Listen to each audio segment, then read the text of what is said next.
घरात लग्नाची तयारी सुरू होती। दुसऱ्या दिवशी लग्न थाटामाटात पार पडणार होतं, पण त्याच्या आदल्या दिवशीच नवरदेवाच्या हत्येने खळबळ उडाली। या प्रकरणी नवरदेवाच्या वडिलांनाच अटक करण्यात आली आहे। मुलाची हत्या केल्यानंतर वडील घटनास्थळावरून फरार झाले। पोलिसांनी जयपूरमधून वडिलांना अटक केली आहे। खून झालेल्या मुलाचे नाव गौरव सिंगल असं आहे। दिल्लीत तो जिम चालवायचा। याबाबत मिळालेली माहिती अशी की 7 मार्च रोजी मध्यरात्री देवली एक्सटेशनच्या राजू पार्कमध्ये खून झाल्याची माहिती पोलिसांना मिळाली। या माहितीनंतर पोलीस घटनास्थळी दाखल झाले। 29 वर्षीय गौरव सिंघल नावाच्या तरुणावर चाकूने हल्ला झाल्याचं समोर आलं।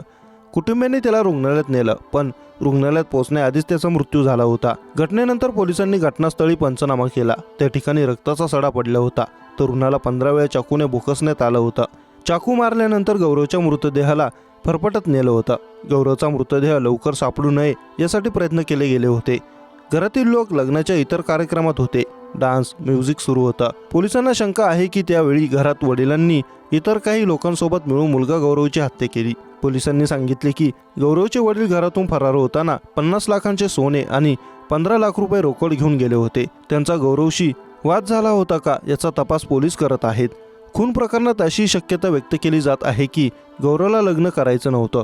तो दुसऱ्या मुलीसोबत लग्न करणार होता, पण कुटुंबाच्या दबावामुळे तो लग्नासाठी तयार झाला होता। यावरून गौरवचे त्याच्या वडिलांशी भांडण होत होते।